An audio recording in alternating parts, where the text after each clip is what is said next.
राधे। मैं नवल। आज अपन C TET 2023 श्रृंखला के अंतर्गत संपूर्ण ईवीएस के नोट्स और वन लाइनर जो कि सीबीएसई और एनसीईआरटी जो बुक है जहाँ से क्वेश्चन पुटअप किए जाते हैं डायरेक्टली लाइन बाय लाइन। तो क्लास थर्ड, फोर्थ और फिफ्थ और सिक्स चारों क्लासों का एक अच्छे से और संश्लेषित और विश्लेषित वन लाइनर और नोट्स आपके लिए तैयार किए गए हैं। आशा है कि यहाँ पे जो आपको नोट्स दिए गए हैं वहाँ से सारे क्वेश्चन लगभग यही से पुटअप हो जाएंगे। आपका सारा यूएस यहीं कवर हो जाएगा, कहीं जाने की ज़रूरत नहीं है और सारे प्रश्न आपको इसी से देखने को मिलेंगे। तो और साथ के साथ मैं आपको बताते भी चलूँगा भाई कौन सी लाइन से कैसे क्वेश्चन और कहाँ और कैसे कैसे बनते हैं। यहाँ से एक भी क्वेश्चन बाहर नहीं जाएगा। और ये एनवायरनमेंट जो पार्ट आता है ना फर्स्ट पेपर में, उसके लिए बहुत ही इम्पोर्टेंट है एनवायरनमेंट ईवीएस पेपर फर्स्ट के लिए। तो ये अपनी पहली मैराथन क्लास रहेगी। ऐसे भी मैराथन क्लासें बहुत सारी आती रहेगी। आशा करता हूँ कि ये क्लास आपको देखकर आप इसके अच्छे से नोट्स बनाइएगा अपने हाथों के अनुसार ताकि आपको याद रह सके और आप अच्छे से उसको रिवाइज कर सकें, ताकि आपको अच्छे से कंसेप्ट भी क्लियर हो जाएगा। तो अपन अपनी क्लास को स्टार्ट करते हैं। पहला जो कंसेप्ट है, हांगकांग में लोग सांप खाना पसंद करते हैं। वहाँ सांप के मांस को लिंग हू फेन के नाम से जाना जाता है। तो यहाँ जो क्वेश्चन बनता है इस वन लाइनर की फर्स्ट जो पंक्ति है उससे, भाई लू हूंग फैन कहाँ पे है या फिर किससे रिलेटेड है। तो सांप के मांस से रिलेटेड है और कहाँ यूज किया जाता है, हांगकांग में। दूसरा बहुत इम्पोर्टेंट क्वेश्चन है जो टेपिओका केरल में पाई जाने वाली ज़मीन के नीचे एक प्रकार की सब्जी होती है। इसे लोग उबालकर नारियल की कड़ी के साथ खाते हैं। तो जनरली यहाँ से जो क्वेश्चन पुटअप होता है वो होता है टेपिओका कहाँ मिलता है या कहाँ पाया जाता है। तो इसका राइट आंसर होगा केरल। तीसरा है ब्रेन लिपि की शुरुआत लुइस बेल फास्टर के निवासी द्वारा की गई है जो कि नेत्रहीन लोगों के लिए है। इसमें 6 बिंदु होती है। तो इसमें क्वेश्चंस बनता है तो ब्रेन लिपि किसने दी, तो लुइस बेल फास्टर ने। दूसरा है नेत्रहीनों के लिए है और इसमें कितने बिंदु होते हैं, ये तीसरा क्वेश्चन है। तो 6 बिंदु इसमें पाए जाते हैं। अपना जो नेक्स्ट है वो देखिएगा, टिप्पी का इस्तेमाल स्टापू खेल में किया जाता है। तो क्वेश्चन आ सकता है जनरली टिप्पू का इस्तेमाल किस खेल में किया जाता है, तो स्टापू में। फिर नेक्स्ट अपना क्वेश्चन है बारिश। असम में बहुत बारिश होती है। घर ज़मीन से लगभग 10 से 12 फीट ऊंचे बनाए जाते हैं। इन घरों को मजबूत बस्सी खाबों पर बनाए जाते हैं। ये घर लकड़ी से बने होते हैं। जो यहाँ एक क्वेश्चन आएगा वो आएगा सबसे ज़्यादा बारिश असम में होती है। तो यहाँ कथन में क्वेश्चन आता है वो कौन सा सही है कौन सा नहीं है। तो यहाँ आएगा जैसे पूछ लेगा सत्य है, सत्य कथन कौन सा है। तो ये सारे कथन अपन को याद करने। बारिश असम में ज़्यादा आती है, वहाँ के घर ज़मीन से 10 से 12 फीट ऊँचे बनाए जाते हैं, घर बाँसों के द्वारा बनाए जाते हैं। क्वेश्चन आता है बाँस के घर कहाँ बनाए जाते हैं, तो असम में बनाए जाते हैं और लकड़ी के भी बनाए जाते हैं। अपना जो नेक्स्ट क्वेश्चन है, अत्यधिक वर्षा मनाली पहाड़ी में होती है। यहाँ के मकान पत्थर और लकड़ी के बनाए जाते हैं। तो यहाँ पे मनाली में भी पूछ सकते हैं पर लकड़ी के और पत्थर के मकान कहाँ बनाए जाते हैं, तो मनाली आंसर हो जाएगा। अपना जो नेक्स्ट है,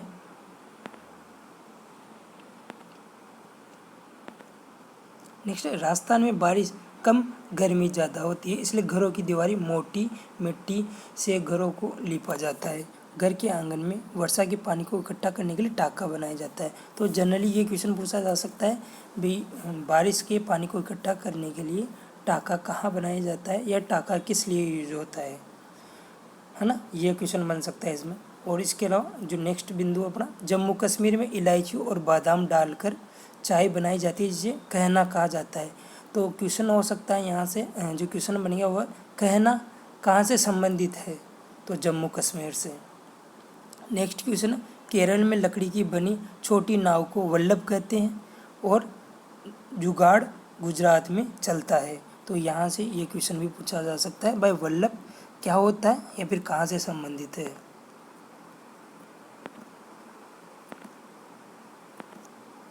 नेक्स्ट क्वेश्चन है, ये भी असत्य असत्य कथन में पूछा गया और ऐसे पूछता है। ये पूरे जो जितने भी वन लाइनर लिए गए ये अधिकतर क्वेश्चंस के बेसिस पे और नोट्स बनाए हैं मैंने अपनी CBSE किताब से, तो वहाँ से अपन को ये पूरे अच्छे से मिल जाएंगे और यहाँ से एक भी क्वेश्चन आपका बाहर नहीं जाएगा, मैं आपको वादा करता हूँ। लेकिन अच्छे से आप नोट्स बना लेना।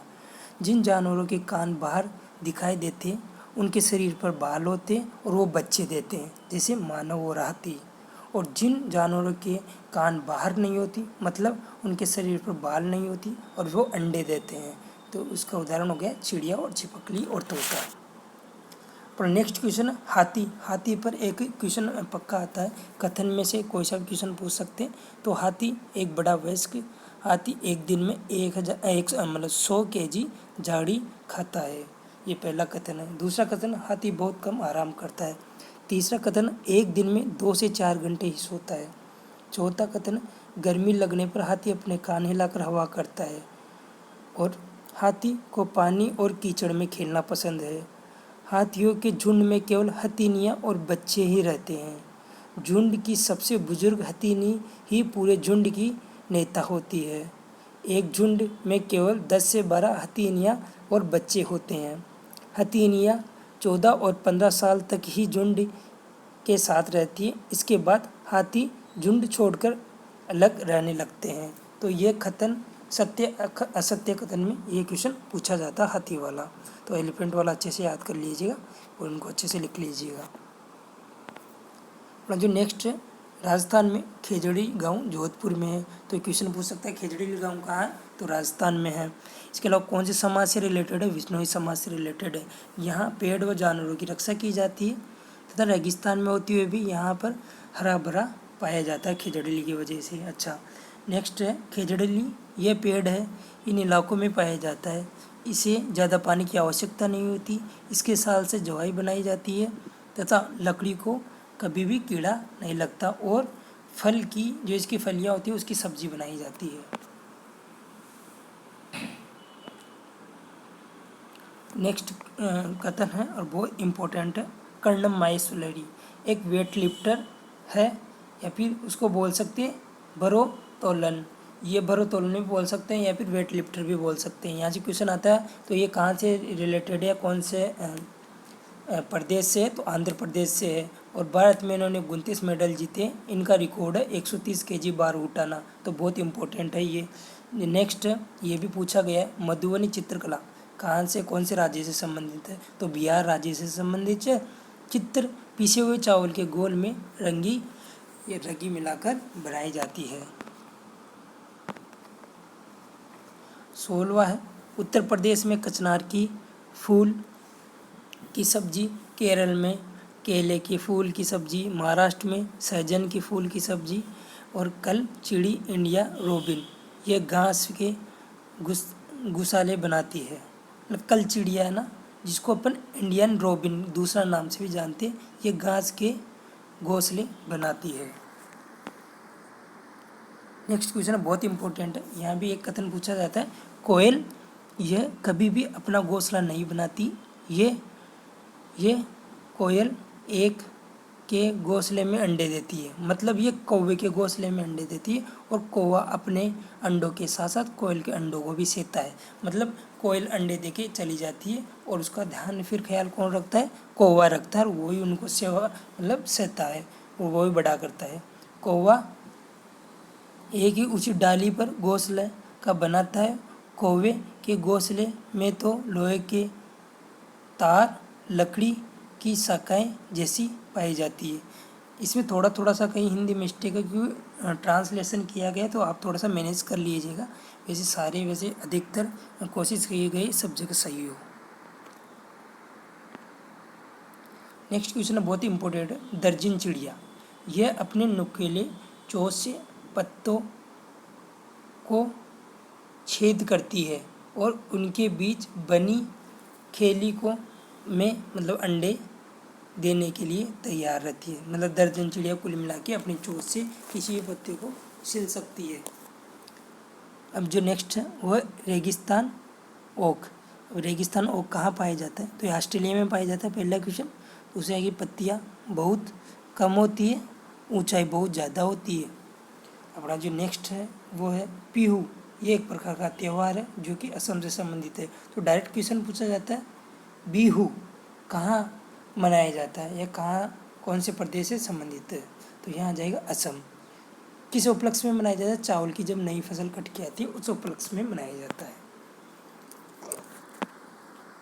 अपना जो नेक्स्ट जो है, अब थोड़े से नोट्स बनाए गए क्योंकि समय बहुत कम है। अपनों को सिलेबस और सारी चीज़ें कंटेंट वगैरह सभी मतलब सीटेट का क्लियर कराना है, चाहे साइंस हो, चाहे टीचिंग मेथड हो, चाहे साइकोलॉजी हो, चाहे हिंदी हो, इंग्लिश हो, सभी का लगभग कंप्लीट कराना विस्तार रहता है। इसलिए क्या है, फिर PDF जो नोट्स बनाए हैं उन्हीं को लगा दिए गए। तो इम्पोर्टेंट शिकारी पौधा, उसका क्या नाम है? उसको बोलते हैं नेफेंथिस। नेफेंथिस बोलते हैं। ये क्या होता है? ऐसे पौधे होते हैं जो चूहे और मेंढकों और कीटनाशकों को खाते हैं तथा छोटे छोटे जीवों का भी शिकार करते हैं, जिसे नेफेंथिस कहते हैं, है ना। सबसे ज़्यादा मशहूर है और ये पाया कहाँ जाता है? ऑस्ट्रेलिया या इंडोनेशिया में ये पाया जाता है। और भारत में कहाँ पाया जाता है? तो क्वेश्चन पूछते हैं नेफेंथिस भारत में कहाँ पाया जाता है? तो सामान्यतः ये मेघालय में पाया जाता है। ये क्वेश्चन पक्का है यहाँ से। इसका आकार लंबे घड़े जैसा होता है जिसके ऊपर पत्ती का ढक्कन लगा होता है। घड़े से खास खुशबू निकलती है जिससे कि कीड़े अट्रैक्ट हो जाते हैं और उसको खाकर अपना ये पाचन करते हैं। जो ये इम्पोर्टेंट है, यहाँ से क्वेश्चन कथन के रूप में या वैसे 1 नंबर का क्वेश्चन आएगा पक्का। नेक्स्ट है मलेरिया। इसकी दवाई बहुत पुराने समय में सिंकोना पेड़ की छाल से बनाई जाती है। पहले तो लोग छाल को उबालकर और छान कर ही इस्तेमाल करते थे, लेकिन अब छाल से दवाई बनाने लगती है। तो मलेरिया में कौन से पेड़ की छाल काम आती है? पहला मतलब इम्पोर्टेंट क्वेश्चन और आता है सिंकोना। तो सिंकोना आप याद रखना यहाँ पे। और नेक्स्ट है वो देखिएगा एनीमिया। एनीमिया क्या होता है? जनरली खून की कमी हो जाती है या फिर हीमोग्लोबिन में आयरन की कमी हो जाती है। इसके लिए अपन क्या लेते हैं? गुड़, आंवला, हरी सब्जी, पत्ते। तो यहाँ डायरेक्ट क्वेश्चन पूछा जाता है भाई कौन सा सत्य कथन, कौन सा असत्य कथन? तो गुड़, आंवला, हरी पत्ती की सब्जियाँ यहाँ एनीमिया के लिए उपयोगी है। मच्छर, यहाँ पे भी क्वेश्चन पूछा जाता है मलेरिया, डेंगू, चिकनगुनिया जैसी को बचने के लिए क्या करते हैं? आसपास पानी नहीं जमा होने दे, गड्ढे को भरे रहने ना दे, है ना। पानी में बर्तन मतलब पानी के बर्तन, टंकी, कूलर को साफ करके रखें। तालाबों में मछलियाँ छोड़े ताकि वो मच्छर को लार्वे को खा सके। और मच्छरदानी का इस्तेमाल करें। जमे हुए पानी को मिट्टी का तेल डालें। तो मलेरिया परजीवी की खोज रोनाल्ड रोज की दिसंबर 1902 में इन्होंने नोबेल पुरस्कार इसमें मिला गया था। ठीक है, तो यहाँ से क्वेश्चन जनरली पूछा जा सकता है। वहाँ एनीमिया इम्पोर्टेंट है, यहाँ RBC की कमी हो जाती है। अपना जो नेक्स्ट है वो बहुत इंपॉर्टेंट है, वन लाइनर। मधुमक्खी पालने की अच्छी अवधि होती है अक्टूबर टू दिसंबर। फिर उसके बाद खेजड़ली, जो अभी अपने पढ़ाई था, रेगिस्तान क्षेत्र में पाई जाती है। जल की आवश्यकता नहीं होती, 6000 वक्त होता है। इसमें बच्चे खेलना पसंद करते हैं। अपन ने बता ही दिया। हाथी के बच्चे का सामान्य भार 2 क्विंटल या 200 kg 3 महीने का होता है। काफ़ी हद तक अपनी गर्दन पीछे तक घुमा लेता है। तो ये क्वेश्चन पक्का आता है भाई, कौन घुमाता है? तो उल्लू, आउल। नेक्स्ट क्वेश्चन है टेपियोका कहाँ से संबंधित है? मैंने भी बताया है केरल से, जहाँ नारियल की कड़ी बनाई जाती है। लिंग्यूफेन कहाँ पे है? मैंने पहले बता दिया, हांगकांग से रिलेटेड है, वो सांप के मांस को बोलते हैं। मधुबनी या मिथिला पेंटिंग बिहार से संबंधित है। इसके अलावा आपको दिख नहीं रहा तो मैं बोल रहा हूँ, वहाँ से आप नोट डाउन कर लीजिएगा, अपने नोट्स बना लीजिएगा, है ना, जो कि इम्पोर्टेंट है। शक्करखोरा ये क्या है? ये पर्स के आकार का पेड़ की पत्ती शाखाओं से निलंबित होता है। कलचिड़ी दीवार में छेद और पेड़ में छेदन में होती है ये, है ना। और फाख्ता निम्न ऊंचाई वाले पेड़ पर घोंसला बनाता है। कौवा पता ही है, ये कोयल के द्वारा बनाए गए दिए गए अंडे को सेता है और पेड़ की ऊंची डाल पर घोंसला बनाता है। और नेक्स्ट है जो इम्पोर्टेंट है वन लाइनर में, एक पश्मीना शॉल लगभग 10 सामान्य स्वेटर बना सकती है। और इसके अलावा तरुण भारत संघ जो कि है पुरानी झील पुनर्निर्मित करने के लिए है। चांदी पर पानी नहीं गहरे होते हैं, तो ये ज़्यादा इम्पोर्टेंट नहीं है। ये आबू डाबी ये क्या है, रेत का एक टीला है, तो आबू डाबी यहाँ पे याद कर लेना आप। और ये इतने इम्पोर्टेंट नहीं है। इसमें जो इम्पोर्टेंट है एक तो मधुमक्खी वाला, खिजड़ली वाला, हाथी वाला, टिपियोका वाला, मधुबनी वाला और कौवे वाला और पश्मीना वाला, पश्मीना शॉल, और इसके अलावा और आबू डाबी वाला याद कर लेना। तो नेक्स्ट भारत एवं अर्जेंटीना।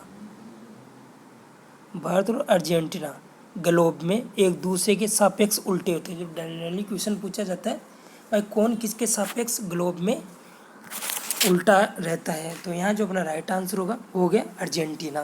तो ये 1 नंबर में पक्का क्वेश्चन पूछा जाता है और आया हुआ क्वेश्चन भी है। लगभग सारे क्वेश्चन आए हुए हैं क्योंकि कंसेप्ट उसी के अनुसार फॉर्मिंग किया गया। अब इसमें जितने भी वन लाइनर ये सब लगभग आए हुए हैं। बर्ली किस राज्य से संबंधित है या कहाँ की पारंपरिक कला है, तो महाराष्ट्र आ जाएगा। अब आ जाएगा अहमदाबाद से केरल की यात्रा में अनेक सुरंगें और अरावली पर्वत आते हैं, तो यहाँ कथन के रूप में पूछ सकते हैं अनेक सुरंगें और अरावली पर्वत कहाँ आते हैं, तो अहमदाबाद से केरल की यात्रा करते हैं तब। अच्छा, भारत के लोग अर्जेंटीना की सापेक्ष उल्टे होते हैं, बताई दिया आपको। कुडाकू कहाँ के लोगों की भाषा है, तो ये झारखंड, क्योंकि इसमें देखो ड आ रहा है तो ड और ड, झारखंड में भी ड आ रहा है, इसलिए कुडाकू झारखंड से हो जाएगा। नई दिल्ली चेन्नई वाया रेल यात्रा द्वारा नदी को पार करेंगे। कौन सी नदी को पार करेंगे, अगर नई दिल्ली से चेन्नई की तरफ चलेंगे वो भी रेल यात्रा के द्वारा, तो कौन सी नदी आएगी यहाँ पे, यहाँ की जो नदी आएगी वो राइट आंसर, एक मिनट आप यहाँ आइए अपने, गोदावरी सही आंसर है यहाँ पे, गोदावरी आएगी जो कि इम्पोर्टेंट है और आया हुआ क्वेश्चन है।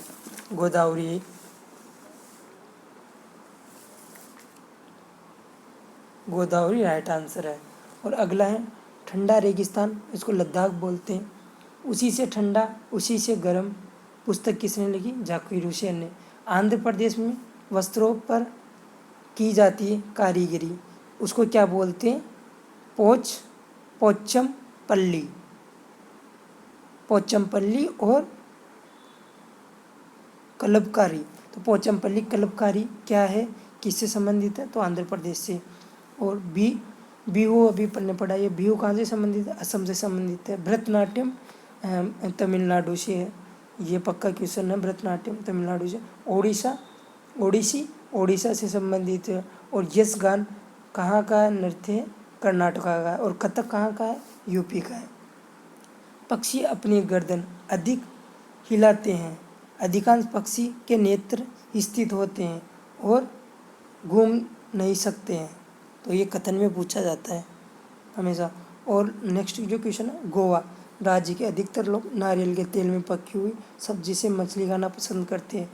और नेक्स्ट क्वेश्चन मैंने आपको बता दिया, रेगिस्तान ओक जो कि ऑस्ट्रेलिया में पाया जाता है। ये वृक्ष 4 मीटर इसकी लंबाई होती है।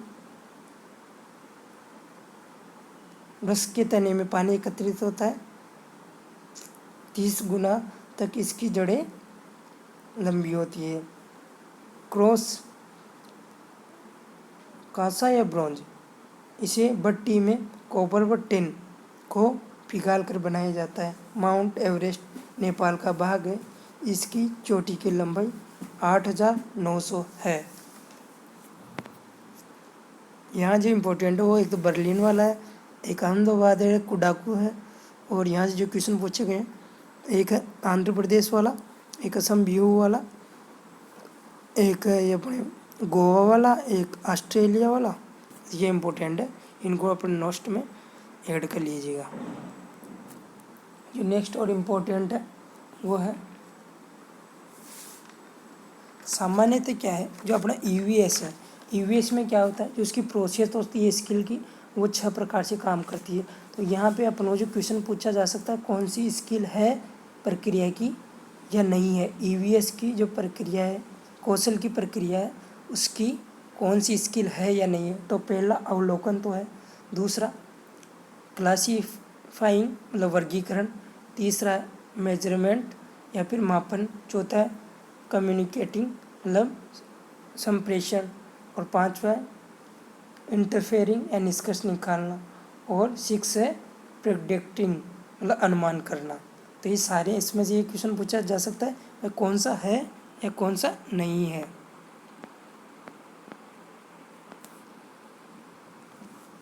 इसके अलावा ईवीएस की थीम के ऊपर भी क्वेश्चन पूछा जाता है, पर ईवीएस की ब्रॉड थीम कितनी होती है, तो 6 होती है। इसमें से कौन सी ब्रॉड थीम है या नहीं है, तो पहली है फैमिली और फ्रेंड्स, ये मतलब परिवार और मित्र, ये पहला है। दूसरा है फूड मतलब भोजन, तीसरा वाटर या पानी, चौथा शेल्टर आवास, और पांचवा ट्रैवल या यात्रा, और छठा है things we can make and do मतलब काम करना। तो ये 6 में से कोई सा भी थीम आपको पूछ सकता है कौन सा थीम है या कौन सा नहीं है, तो इसका अपन को ध्यान रखना है। अब जो नेक्स्ट है अपना वो देखिए थोड़ा, अपन ने नेफेंतीज भी आ सकता है ऊपर ही ऊपर, जो इम्पोर्टेंट है ये भी, इसको घटपर्णी भी बोलते हैं हिंदी में, घटपर्णी है ना। तो अब मैंने आपको बता दिया ये कीड़े खाता है और ये मतलब खुशबू फैलाता है ताकि उसे कीड़े अट्रैक्ट हो सके ताकि उसको खा सके। तो यहाँ कथन पूछा जाता है मेंढक और कीड़े और चूहे को चालाकी से फंसाने वाला पौधा कौन सा है, तो घटपर्णी या नेफेंथिस, जो कि भारत में कहाँ पाया जाता है, मेघालय में पाया जाता है। इसका तारत्य की ध्वनि अधिक होती है जिससे कीड़े आकर्षित हो जाते हैं। प्रकाश संश्लेषण प्रकाशीय ऊर्जा कन्वर्ट होती है रासायनिक ऊर्जा में। प्रकाश संश्लेषण की दर सबसे ज़्यादा लाल रंग के बाद बैंगनी में, उसके बाद हरे रंग में सबसे कम होती है। सबसे बड़ा फूल राफेलिया, सबसे छोटा फूल वुल्फिया है। खिजड़िली के मैंने आपको बता ही दिया, और केला का भी मैंने आपको बता दिया। रात्रि और उल्लू के बारे में भी मैंने आपको बता दिया, उसकी गर्दन 360 ये चारों तरफ घूमती है। और रेगिस्तान ओक ऑस्ट्रेलिया, ये भी मैंने आपको बता दिया। फख्ता, इसके बारे में मैंने आपको बता दिया जो कि इम्पोर्टेंट है। हीमोग्लोबिन की कमी से एनीमिया होता है, इसकी लोहे की कमी से भी होता है, रक्त की कमी से भी होता है। इसको कमी को दूर करने के लिए आंवला, हरी सब्जी, गुड़ सब्जियाँ खानी चाहिए, ये भी क्वेश्चन पूछा जाता है। जल की मात्रा हाइड्रोमीटर से मापी जाती है। 3 अवस्थाएं पाई जाती है जल की।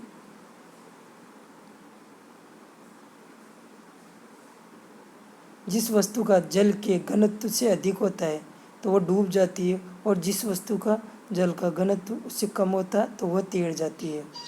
बर्फ का घनत्व जल के घनत्व से कम होता है, अतः ये जल में तैरती है।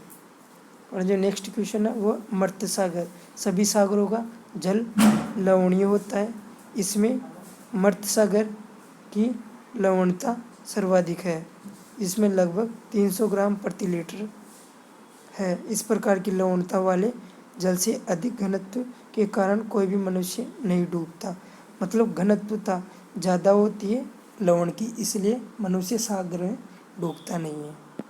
तो ये आप नोट्स के रूप में बना लीजिएगा। ये वाला भी अपना हो गया। अब नेक्स्ट पे चलते हैं।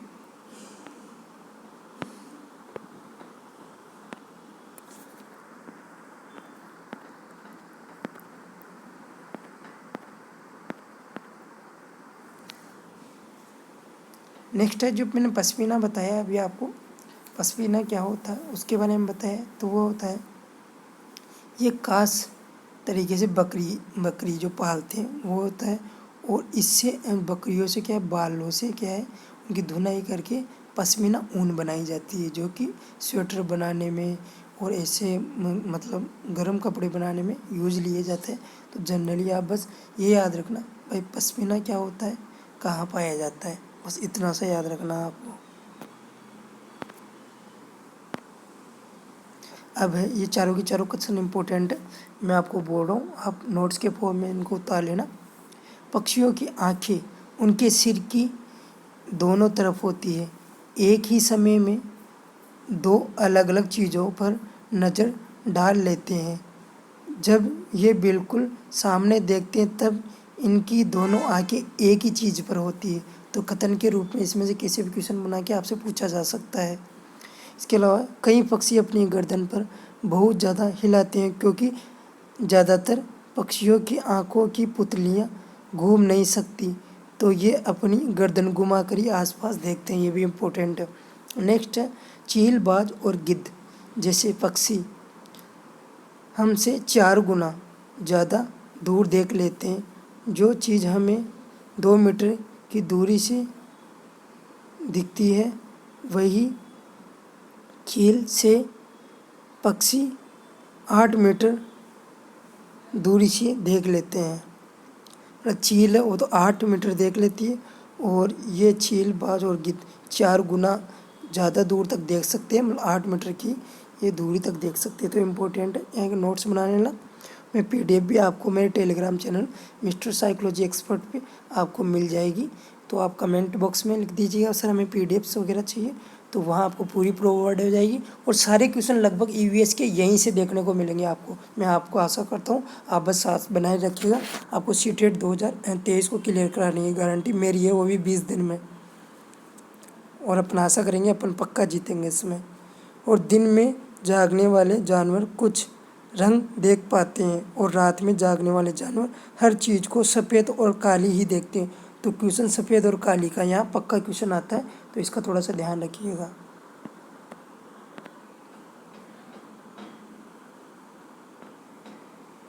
एक झारखंड के जंगलों में कुडुक्कू समाज रहता है। तो कुडुक्कू समाज कहाँ से रिलेटेड है? झारखंड से।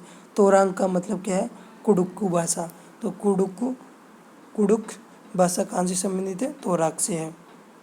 ये आदिवासी की खासकर होती है, तो इतना सा याद कर लीजिएगा बस इसमें। तो आपको वो ही लाया गया जो कि इम्पोर्टेंट है और क्वेश्चन पूछते हैं। अब ये जो क्वेश्चन है बहुत इंपॉर्टेंट है। रेलवे टिकट पर जनरली सामान्यतः क्या अंकित रहता है, क्या क्या उसमें चीज़ होती है? तो इसमें क्वेश्चन पूछता है रेलवे टिकट में कौन सी चीज़ अंकित होती है या कौन सी चीज़ अंकित नहीं होती है। तो पहला टिकट क्रमांक ये होता है, दूसरा यात्रा आरंभ ये भी होता है, प्रस्थान तिथि ये भी होता है, सीट व डिब्बा क्रमांक ये भी होता है, किराया व दूरी ये भी होता है। इसके अलावा जितनी भी आएगी वो नहीं होती। तो ऑप्शन नंबर में सत्य असत्य क्वेश्चन पूछ सकता है, कौन सा होता है इसमें से कौन सा नहीं है अंग, वो पूछ सकता है, ध्यान रखिएगा। अपना नेक्स्ट क्वेश्चन है नृत्य और राज्य। यहाँ से एक या दो क्वेश्चन पूछ रहे हैं। असम का नृत्य कौन सा है? बिहू। कर्नाटक का अभी पहले मैंने बता दिया था यक्षगान। केरल का कथकली। कैसे केरल, कैसे कथकली, है ना। उत्तर प्रदेश तो देखो त आ रहा है, और यहाँ भी कथक आ रहा है, यहाँ भी त आ रहा है, तो उत्तर प्रदेश में कथक हो जाएगा। राजस्थान में घूमर हो जाएगा। आंध्र प्रदेश में कुचिपुड़ी या घिमासा हो जाएगा। तमिलनाडु में भरतनाट्यम हो जाएगा, और मिजोरम में चिनाब हो जाएगा। मिजोरम का याद रखना इम्पोर्टेंट है, आंध्र प्रदेश का याद रखना इम्पोर्टेंट आया हुआ है, और असम का याद रखना आया हुआ है। स्लोथ ये बहुत इंपॉर्टेंट क्वेश्चन और आता है कथन में सत्य असत्य में। ये भालू जैसा दिखता है पर भालू नहीं होता है, पहला कथन है। ये दिन में करीब 17 घंटे पेड़ में उल्टे से लटक कर मस्ती से सोता है ना। इसका नेक्स्ट कथन है ये जिस पेड़ पर रहता है उसी की पत्तियाँ खाकर पलता है। जब ये अपने पेड़ की सारी पत्तियाँ खा लेता है तभी वो दूसरे पेड़ के पास जाता है। तो कथन के अंदर ये क्वेश्चन पूछा जा सकता है, तो इसको याद रखिएगा, नोट्स अपने बना लीजिएगा। लगभग 40 साल के में अपने पूरे जीवन में मुश्किल से 8 पेड़ों पर घूमता है, बस इतना ही रहता है ये। और ये सप्ताह में एक बार ही शौच करने के लिए नीचे उतरता है। ठीक है, यहाँ तक इम्पोर्टेंट है। और ये इम्पोर्टेंट नहीं, इसके अलावा बाघ का कंसेप्ट बहुत इंपॉर्टेंट है। इनमें सत्य क्वेश्चन पूछता है बाघ अंधेरे में भी हमसे 6 गुना बेहतरीन देख सकता है। बाघ की मूंछें हवा में हुए कंपन को भाप लेती है और उसे शिकार की बिल्कुल सही स्थिति का पता चल जाता है। इससे इन्हें अंधेरे में रास्ता ढूंढने को मदद मिलती है। इससे बाघ अपने इलाकों में मूत्र करके अपनी गंध छोड़ देते हैं। यह इलाका कई किलोमीटर बड़ा हो सकता है। एक बाघ किसी दूसरे बाघ के मूत्र की गंध को झट पहचान लेता है, फिर उस इलाके में घुसना है या नहीं, ये तो उस बाघ की मर्जी होती है। बाघ मौके के अनुसार अपनी आदत बदलते हैं। गुस्से में अलग आवाज़ और बाघिन को बुलाना हो तो अलग आवाज़ करते हैं। कभी कराना तो कभी गुर्राना। बाघ का गुर्राना 3 किलोमीटर दूरी तक सुनाई दे सकता है। बाघ हवा से पत्ते के हिलने और शिकार के झाड़ियों में हिलने से कहीं दूर या फिर अंतर से भाप लेता है और उनकी आवाज़ से अपने कान को भाप के उसी डायरेक्शन में उसका शिकार करने के लिए तैयार हो जाता है। तो ये बाघ के कथन है जो कि इम्पोर्टेंट है, यहाँ से आ सकता है। वन लाइन में अगला जो कंसेप्ट है वो है चांगप्पा। चांगप्पा जनरली क्या होता है ये पूछ सकते हैं। तो ये घुमंतु लोग होते हैं जो घूमते रहते हैं, एक जगह नहीं रुकते। अपनी भेड़ बकरियों को पहाड़ों में चराने के लिए मैदानों में घूमते रहते हैं। तो चांगप्पा क्या है? घुमंतु लोग होते हैं। तो यहाँ से क्वेश्चन आता है, पक्का इम्पोर्टेंट है। अब जो नेक्स्ट है वो है पूर्णपोली। चने की दाल की मीठी रोटी को पूर्णपोली के नाम से जाना जाता है।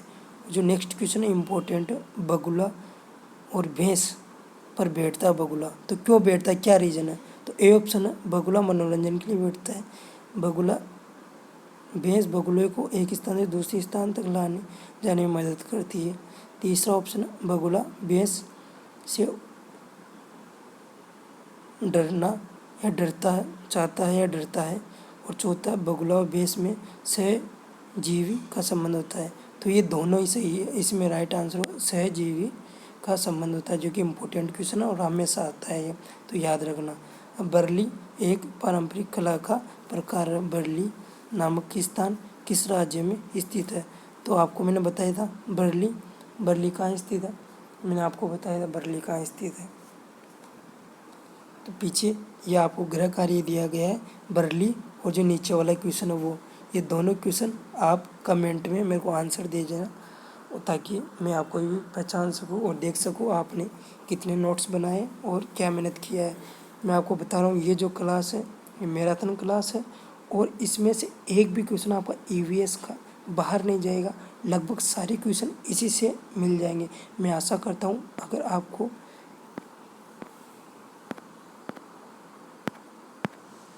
मेरी क्लास अच्छी लगी हो तो थम्स अप करिएगा, सब्सक्राइब करिएगा और बेल आइकन को दबाना ना भूलिएगा, ताकि नया जो अपनी क्लास आ सके, नया कंटेंट आ सके।